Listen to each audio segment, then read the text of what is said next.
नमस्कार दोस्तों, मेरा नाम विनोद है। मैं एक शराबी हूँ। हाय विनोद भाई। हाय भावेश भाई, हाय दोस्तों।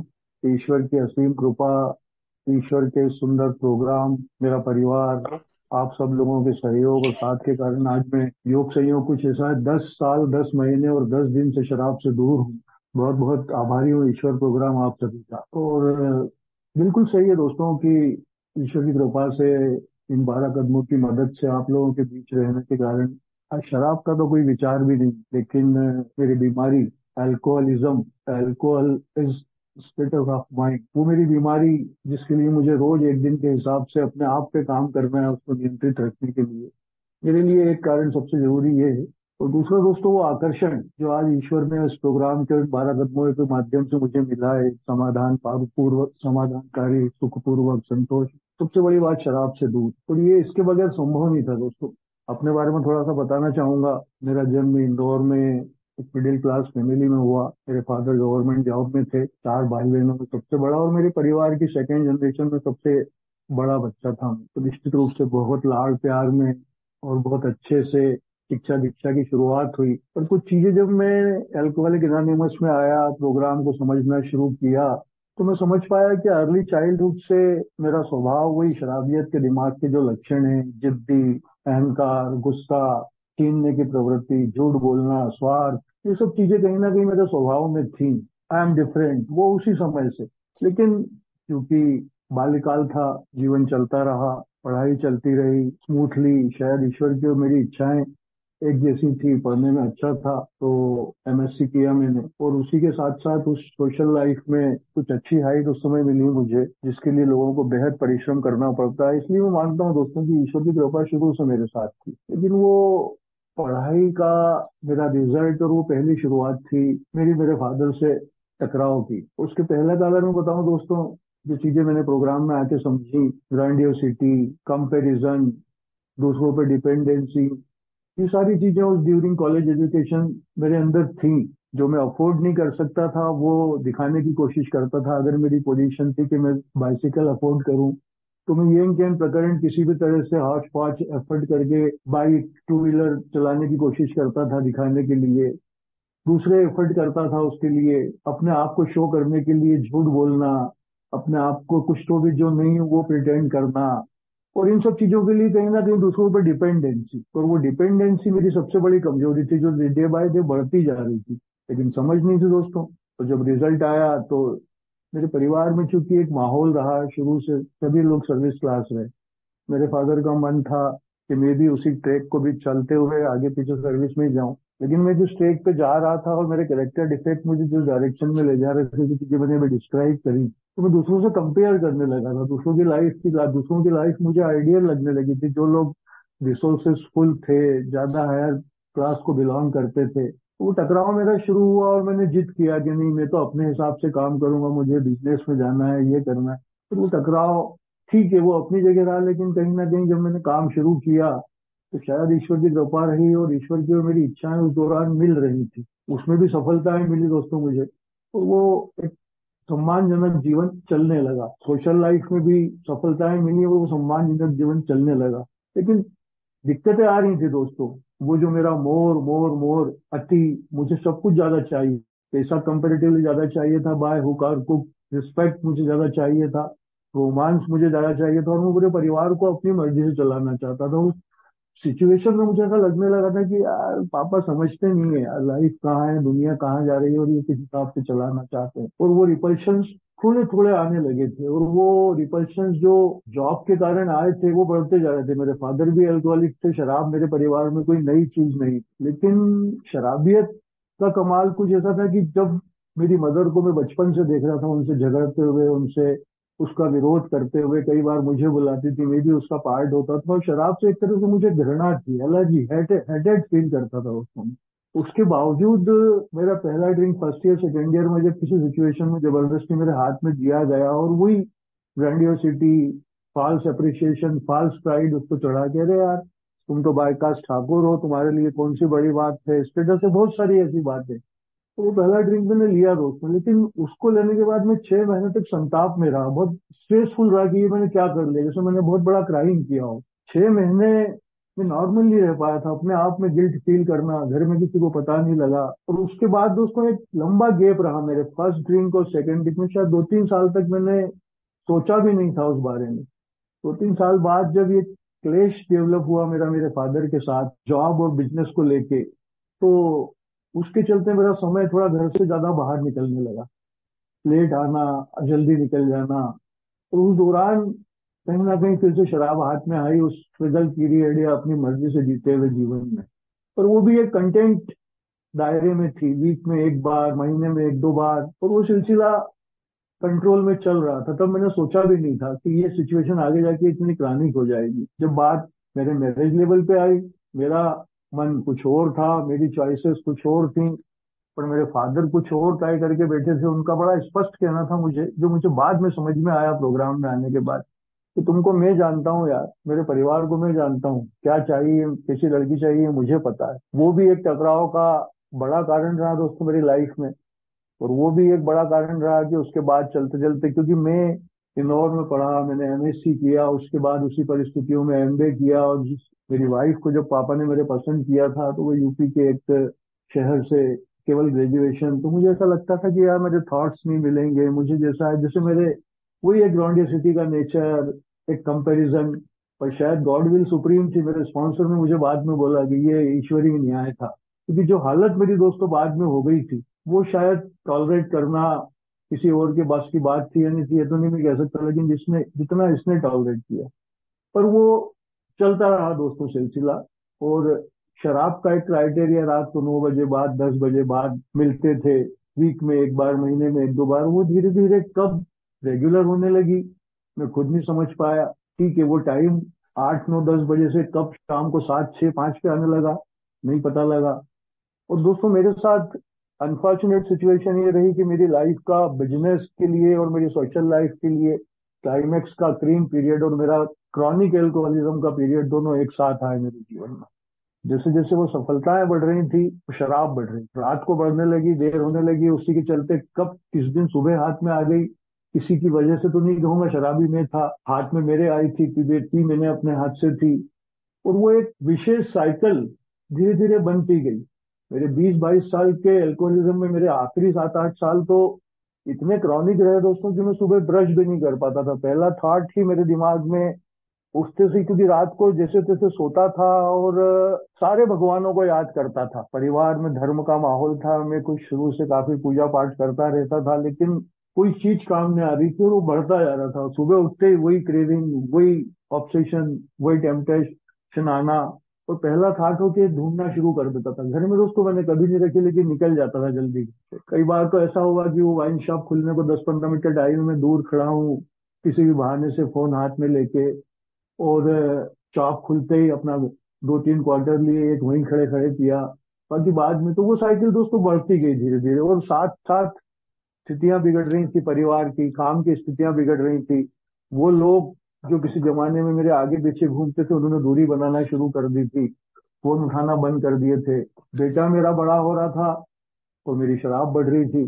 फादर मेरे रिटायर्ड हो चुके थे, पर हेल्पलेस थे। वो कोशिश करते थे बोलने की, समझाने की, लेकिन किसी की बातें असर नहीं हो रही। तो जब मुझे दोस्तों प्रोग्राम का मैसेज मिलने के 4 साल पहले लगा था कि मैं एक डेड लाइन पे हूँ, बॉर्डर लाइन पे हूँ, तो मैंने न्यूरो साइकेट्रिस्ट की हेल्प ली। और वो मेडिसिन भी ले रहा था, शराब भी पी रहा था, पागलों जैसी स्थिति। शायद पता होगा आप लोगों को, न्यूरो साइकेट्रिस्ट की मेडिसिन वो होती है कि वो मेरा केमिस्ट भी मेरा टेलीफोन नंबर और नाम लिख के मुझे देता था। और हालत दोस्तों डे बाय डे डिटोरिएट होती जा रही थी। पर वो हालत कि शराब पीऊंगा तो मर जाऊंगा, ना पीऊंगा तो मरूंगा। मैं समझ रहा था कि सारी चीजें एडवर्स हैं, सब कुछ बिगड़ता जा रहा है। मेरे 2 प्रोजेक्ट शहर में चल रहे थे, दोनों भगवान भरोसे चल रहे थे। कभी काम रुक जाता था, कभी चलने लगता था, आधा अधूरा चला हुआ। मेरे साथ जो काम करने वाले मेरे पार्टनर्स थे, उन्होंने चीटिंग करना शुरू कर दी थी। तो मुझे कुछ सूझ ही नहीं पड़ रहा था दोस्तों। उस सारी उहापोह के दौरान मुझे लगने लगा था अब जीवन शायद जब तक है ऐसे ही चलेगा। और मानसिक रूप से कहीं ना कहीं मैं तैयार था। तो मेरी वाइफ को भी ये लगने लगा था कि पता नहीं क्या होगा इनके साथ। वो सारे एफर्ट कर रही थी, पर सही बात तो ये दोस्तों, सही रास्ता नहीं पता था। उस दौरान मेरी मौसी को कहीं से इंदौर में शुरू हुए ग्रुप के बारे में पता लगा, और वो लोग मुझे लेके गए मीटिंग में पहली बार। मेरी मौसी, उनका बेटा, मेरी वाइफ, हमारी मीटिंग में मैं जाके बैठा अंदर। मेरे 5-6 ओवर टाइम और छोटा ग्रुप था इंदौर का उस समय। मैं सुनता रहा उनकी बातें और मुझे लगा यार ये प्रेयर और इनकी शेयरिंग और इससे क्या होगा, ऐसा तो कुछ भी मेरे साथ नहीं हुआ है। मेरी फैमिली आज मेरे साथ है, घर साथ में है, सब कुछ ठीक है, मैं कर लूंगा किसी न किसी तरह से अपने आप के हिसाब से। तो मैं दोस्तों उन लोगों को मैंने अंदर बैठा छोड़ा अल अनोन में, और मैं बाहर निकला। मैंने रेड चर्च से ऑटो पकड़ी, बाहर आया, वाइन शॉप पे आके एक ऑर्डर किया किया और उनको फोन कर दिया कि मैं वहां से निकल गया हूँ। और मन में एक प्लान कर लिया, क्योंकि सारे एफर्ट मैं कर रहा था, रात को नहीं पीऊंगा, दिन में नहीं पीऊंगा, यहाँ नहीं पीऊंगा, वो नहीं पीऊंगा। वहां रास्ते में एक प्लान आया कि एक बार एडमिट हो जाता हूँ 10 दिन के लिए, और 10 दिन बाद से नहीं पीऊंगा। और वो किया दोस्तों मैंने। ये लोग उठ के आए, इनको लग गया था कि ऐसे कुछ नहीं होना है। दूसरे दिन जाके मैं इंदौर के एक हॉस्पिटल में एडमिट हो गया डिसऑक्स के लिए। 2-3 बार एडमिट हुआ वैसे में, पर वो फाइनली मुझे याद है। और 10 दिन बराबर उसमें एडमिट रहा और 10 दिन बाद डिस्चार्ज लिया, और मन में सोचा कि नहीं यार अब पीना नहीं। ये मेरा थॉट था। शाम होते होते लगने लगा कि यार 8:30 बजे एक क्वार्टर पी लिया जाए तो बस इसको इसी पे मेंटेन रखेंगे। और वो 8:30 बजे का एक क्वार्टर कब बॉटल में कन्वर्ट हुआ मुझे समझ में ही नहीं आया, और वही साइकिल फिर से चालू हो गई। और उन 4 महीनों में दोस्तों मेरी हालत और डिटोरिएट हो रही थी। मुझे डीवीटी की प्रॉब्लम हुई, डीप वर्टिकल थ्रोम्बोसिस, 2 बार उसके लिए एडमिट हुआ। अल्टीमेटली मेरे न्यूरोसाइकियाट्रिस्ट ने मुझे एक नंबर दिया था, वो भी करीब साल भर पहले दिया था। पर मैं सोचता था कि 4 महीने के लिए जाना मतलब दुनिया रुक जाएगी, मुझे ऐसा लग रहा था। पर अल्टीमेटली मुझे लगा कि यार अब एक एफर्ट ये भी कर ही लिया जाए, एक बार ये चांस लिया जाए। मैंने वहाँ कॉल किया, कुछ ग्रेस ऑफ गॉड के मेरे कोई टाइमर जस्ट कुछ टाइम पहले ही वहां से आए थे।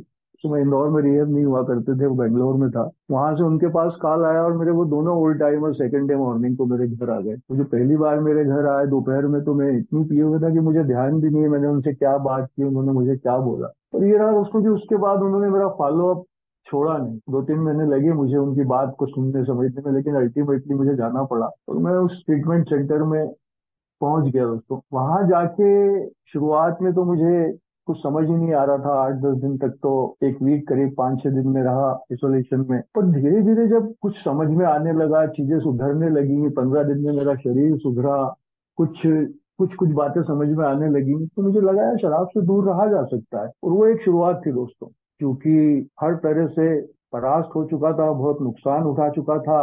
घर की परिस्थितियां मेरे सामने थी, जिम्मेदारियां मेरे सामने थी।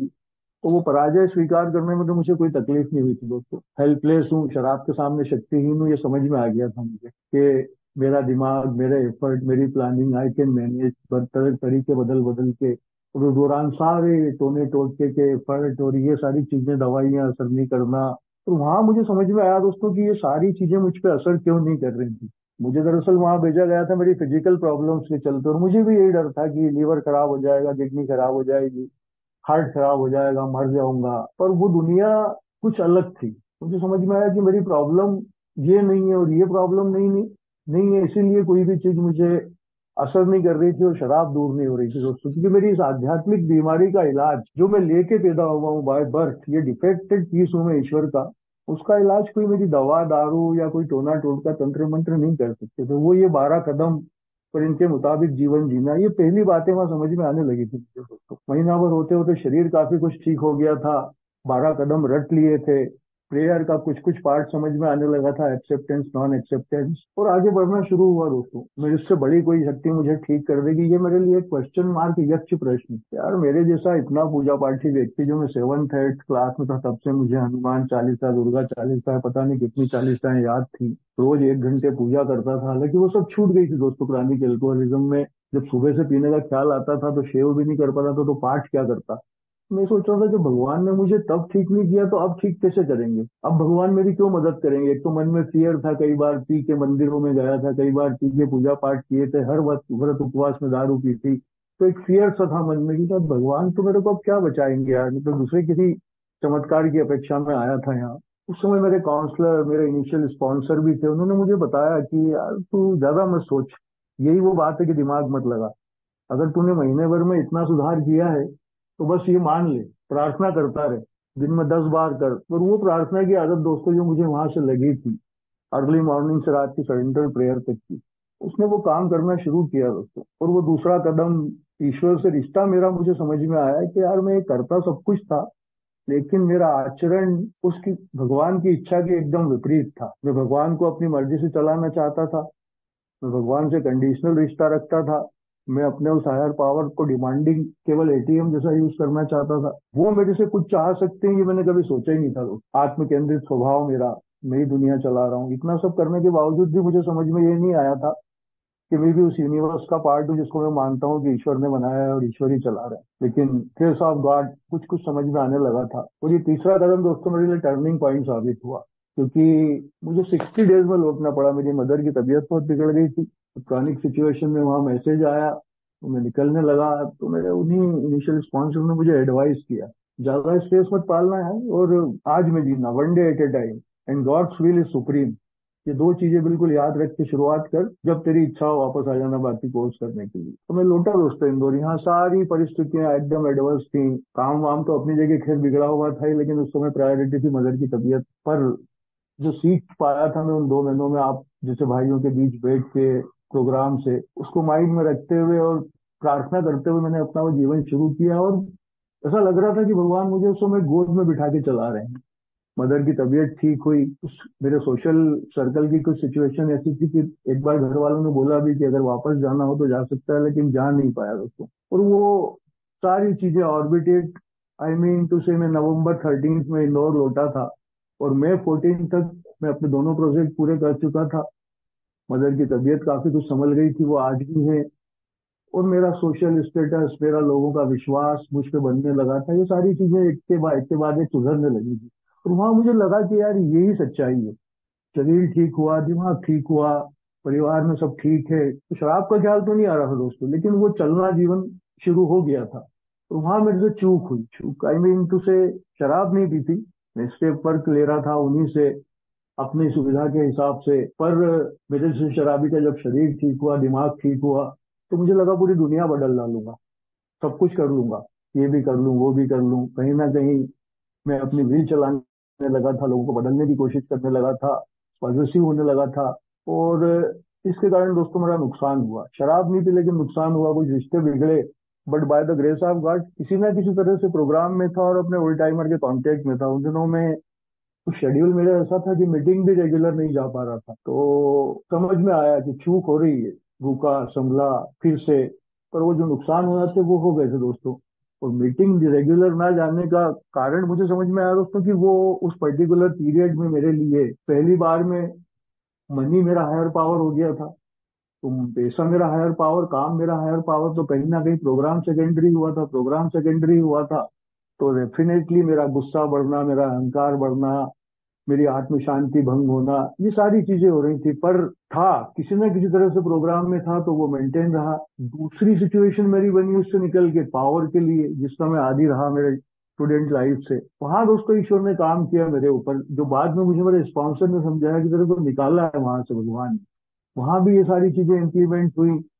रुका, समझा, उनसे दूर हुआ। थर्ड फेज मैंने फेस किया दोस्तों इमोशनल सेटबैक का। तो वो शायद इतना क्रॉनिक था और वहां मुझे डायरेक्शन मिली, क्योंकि उस थर्ड स्टेप के बाद दोस्तों मैंने डिसाइड कर लिया था, जो होगा ईश्वर कर रहे हैं, जो करवा रहे हैं वो कर रहे हैं, मैं सिर्फ एक्सेप्ट करूंगा। टकराने की कोशिश कभी कभी करता था, लेकिन कहीं ना कहीं इन्वेंट्री में पकड़ लेता था। 21 में वापस से मीटिंग में लौटा हूं। और मीटिंग में जब लौटा तो मुझे समझ में आया कि यार जो चीज मैं मिस कर रहा था, शायद वो इमोशनल अटैक मेरे लिए ज्यादा क्रॉनिक पॉसिबल होता। तो मेरा हेल्प और ने मुझे डायरेक्शन दिया। मैंने फिर से रीऑर्गेनाइज किया प्रोग्राम को, तो चलना शुरू किया दोस्तों।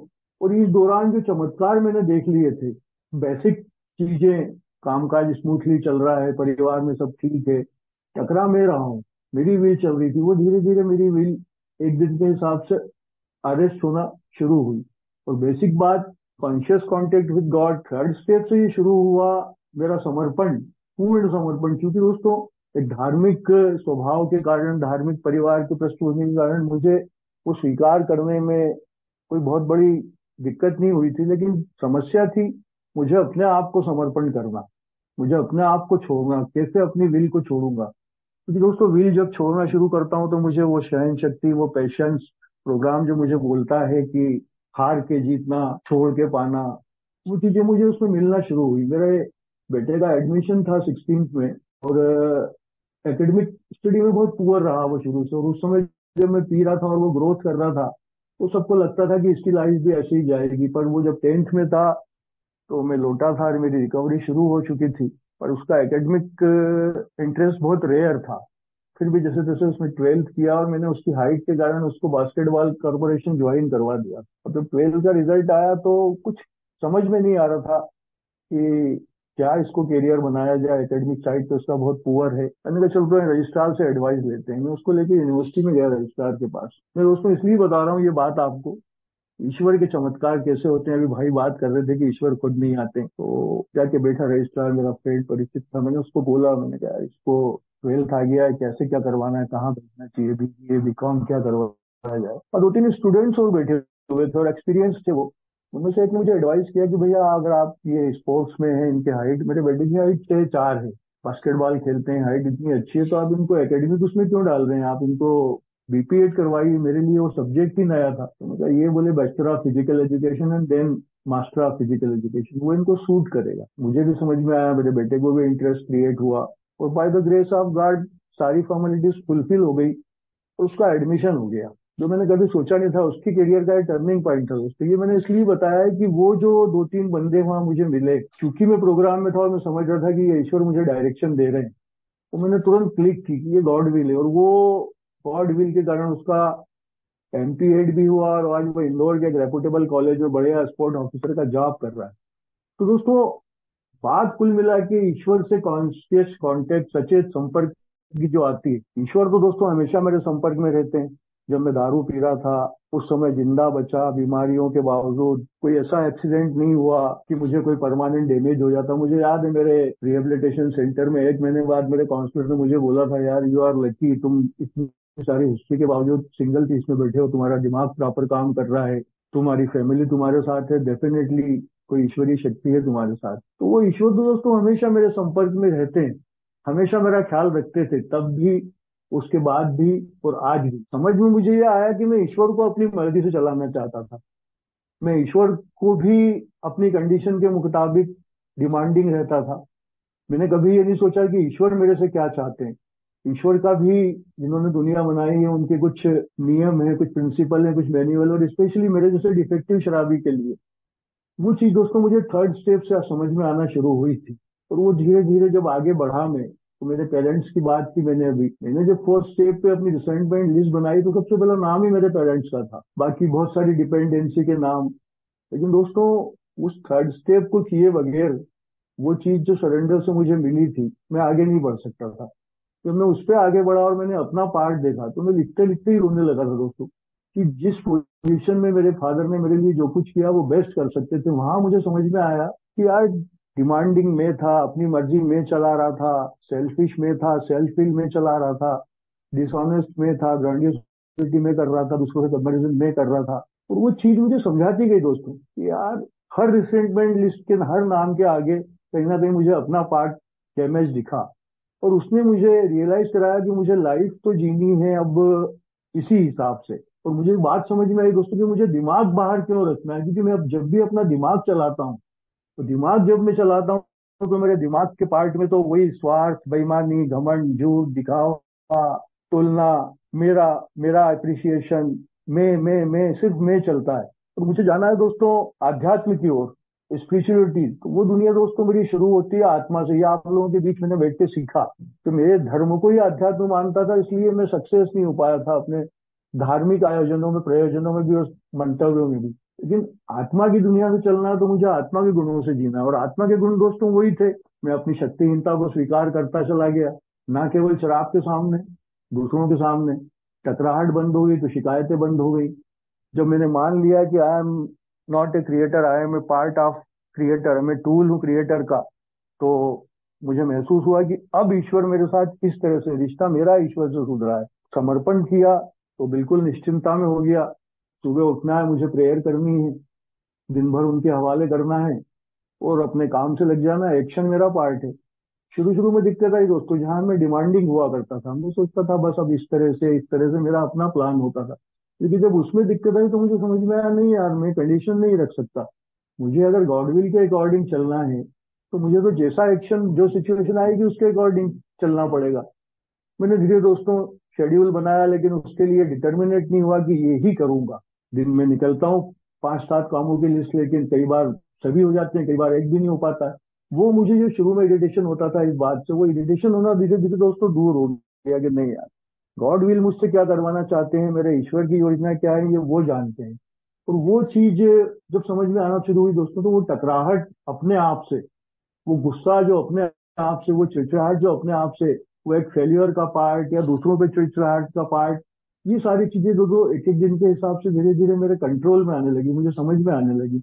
और वो बात बढ़ते बढ़ते तो समझ पाया दोस्तों कि यार ईश्वर तो सदैव हर वक्त मेरे संपर्क में, सचेत संपर्क में है। ईश्वर इससे संपर्क में आड़े आती है तो सिर्फ मेरी प्रवृत्तियां, मेरी सोच, मेरी इच्छा, मैं सोचता हूँ, मैं ये करता हूँ, मेरा टकराव, मेरी मर्जी। और उसको समझना मेरे लिए मतलब मुझे रुकना पड़ेगा, समझना पड़ेगा, धैर्य रखना पड़ेगा, सहन भी करना पड़ेगा। कई बार जो होगा वो मेरी मर्जी के मुताबिक नहीं होगा, वो मुझे टॉलरेट करना पड़ेगा। तो दोस्तों मैं रुकता हूँ, क्योंकि मैंने अपनी इस 10 साल की ईश्वर द्वारा दी गई रिकवरी में कई ऐसे उदाहरण देखे कि जहां मैं अपनी मर्जी चलाता तो कुछ और होता, तो मैंने छोड़ दिया उसको, लेट गो लेट गॉड किया, ठीक है यार जो होगा जिस समय होगा। प्रेजेंट फेस में उस समय लगा कि शायद लॉस हो रहा है, मुझे नुकसान हो जाएगा, लेकिन बाद में जब वो चीज मटेरियलाइज हुई, उसका आउटपुट आया, रिजल्ट आया, तो शायद मेरी कल्पना से परे था वो।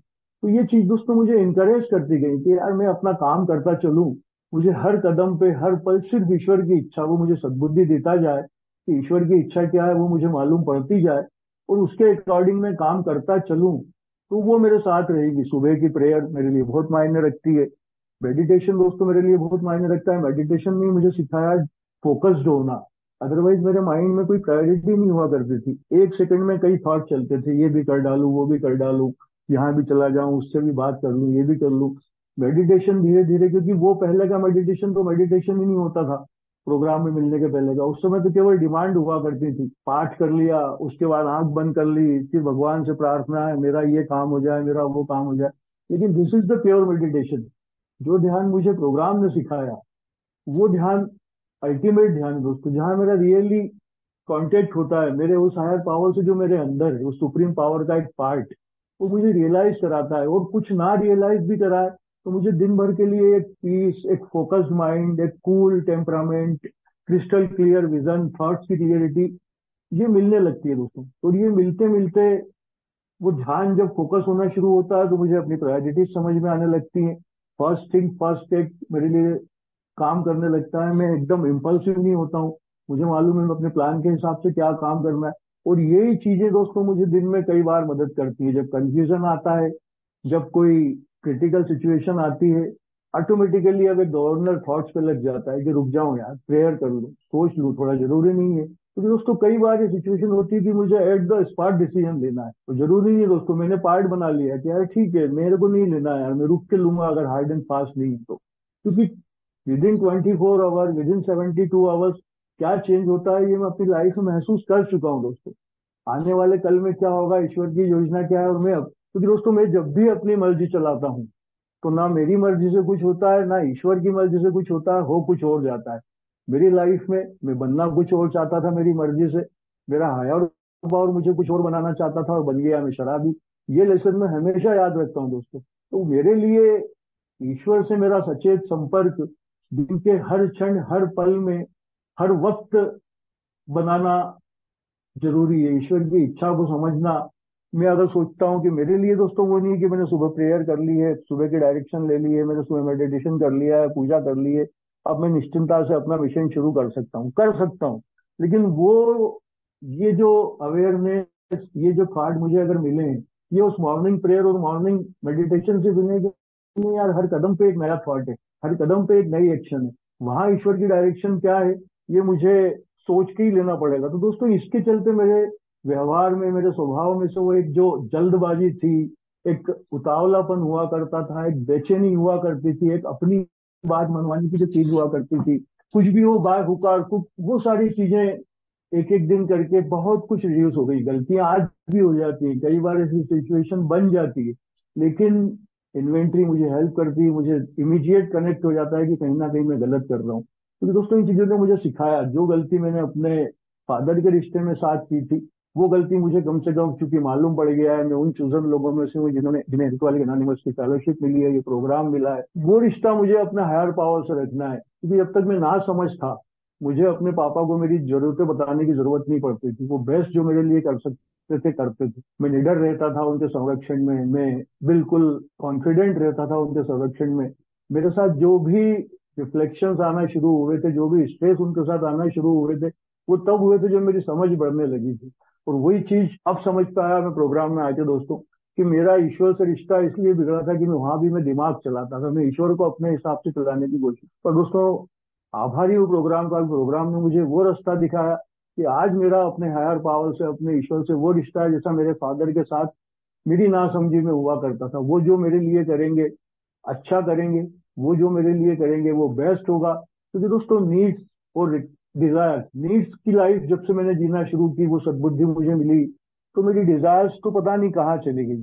मुझे जरूरत ही नहीं पड़ती, और अगर आती भी है कुछ तो वो रहती है ईश्वर के ऊपर, उनको समर्पित कर देता हूँ। उनको मालूम है कि मेरे लिए कौन सा वे सही है, कौन सी चीज जरूरी है, कौन सा मार्ग मेरा प्रॉपर है। तो जहां भी मेरी आत्म शांति भंग होती है, मुझे इंडिकेशन मिलता है दोस्तों कि ये मेरे लिए गॉड विल नहीं है। जहाँ मेरी आत्म शांति भंग हो रही है, जहाँ मेरी सोबराइटी इंटेलिजेंस जाने की संभावना है, क्योंकि मेरी आत्म शांति दोस्तों अगर बरकरार है तो मेरी सोबराइटी को कोई खतरा नहीं हो सकता। आत्म शांति में ही मैं ठीक से सोच सकता हूँ, ठीक से निर्णय ले सकता हूँ, रुक सकता हूँ, लेट गो लेट गॉड कर सकता हूँ, अपने स्पॉन्सर को कॉल कर सकता हूँ, अपने टाइमर से बात कर सकता हूँ, शाम को मीटिंग में जाके शेयरिंग कर सकता हूँ।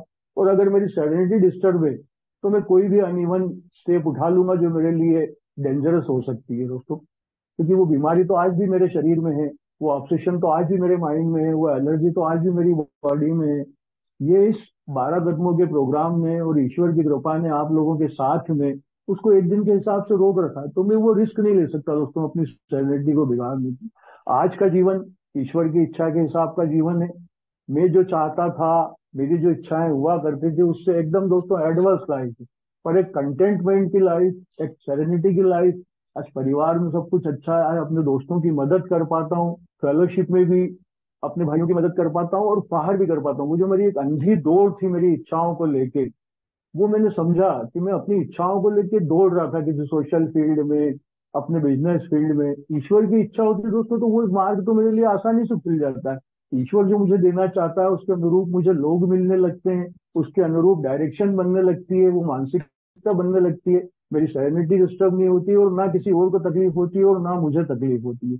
ये चीज मुझे प्रोग्राम से बहुत अच्छे से समझ में आ गई दोस्तों। तो ईश्वर की इच्छा के मुताबिक ही जीवन जीऊं, और मेरी प्रार्थना हर समय सिर्फ मुझे मेरी सेरेनिटी प्रेयर है। उसके साथ साथ ये रहती कि मुझे वो सद्बुद्धि दे कि मैं आपकी इच्छा को समझ पाऊं, और दूसरी वो शक्ति दे कि उस पर काम कर पाऊं। क्योंकि दोस्तों, मैं अपनी इच्छा से जीवन बहुत जिया था। अल्कोहलिक एनोनिमस में आने का पहले का जीवन मेरा जो था वो अपनी इच्छा का ही जीवन था, और वो मुझे वहां ले आया था जहाँ अस्तित्व पे खतरा खड़ा हो गया था, जिंदगी खतरे में आ गई थी। आज इस सब उन सब चीजों को फेस करने के बावजूद आज फिट हूँ, मेंटली फिट हूँ, फिजिकली फिट हूँ। किसी मेडिसिन की जरूरत नहीं है, किसी लोन का झंझट नहीं है, एक सुकून की लाइफ जी पा रहा हूँ। तो ये सब सिर्फ इसलिए कि ये ईश्वर की इच्छा पे चलता हुआ जीवन। तो मुझे वही डायरेक्शन उनसे लेनी है, उन्हीं की डायरेक्शन के अनुरूप जीवन को जीना है, और जितनी मदद कर पाऊं। क्योंकि दोस्तों, मेरे जैसा स्वार्थी, मेरे जैसा आत्म केंद्रित व्यक्ति जो मैं से निकल के कुछ नहीं सोचता था, वो आज मैं को छोड़ दे एक दिन के हिसाब से, ये किसी चमत्कार से कम नहीं है। वो जो 15-20 मिनट में मुझे एक शराब का क्वार्टर लगता था, आज उससे दूर हूँ, ये किसी चमत्कार से कम नहीं है। आज दूसरों की तकलीफ में मुझे अपनी तकलीफ दिखती है पहले, उनकी तकलीफ को अपनी तकलीफ समझ पाता हूँ, ये किसी चमत्कार से कम नहीं है। उनके लिए प्रार्थना कर पाता हूँ, ये किसी चमत्कार से कम नहीं है। लेकिन ये दोस्तों तब, जब वही हर क्षण पे, हर कदम में मुझे ईश्वर की इच्छा को मानना पड़ेगा, तो मेरा सचेत संपर्क उनसे रह पाता है। जब मेरे कैरेक्टर डिफेक्ट्स की धूल, मेरी मर्जी, मेरा गुस्सा, ये सब चीजें दूर रहती हैं, मैं शांति में सोच पाता हूँ, तो मैं उनको समझ पाता हूँ। और इसीलिए उसको प्रार्थना करता हूँ कि ये सद्बुद्धि ईश्वर मुझे देते रहें, ताकि मैं उनके बताए मार्ग पर चल सकूं, उनकी इच्छाओं के अनुरूप कार्य कर सकूं। बहुत बहुत आभार दोस्तों आप सभी का, आपने शेयरिंग का मौका दिया। भावेश भाई का बहुत बहुत आभार, शेयरिंग का मौका दिया। थैंक यू दोस्तों, थैंक यू।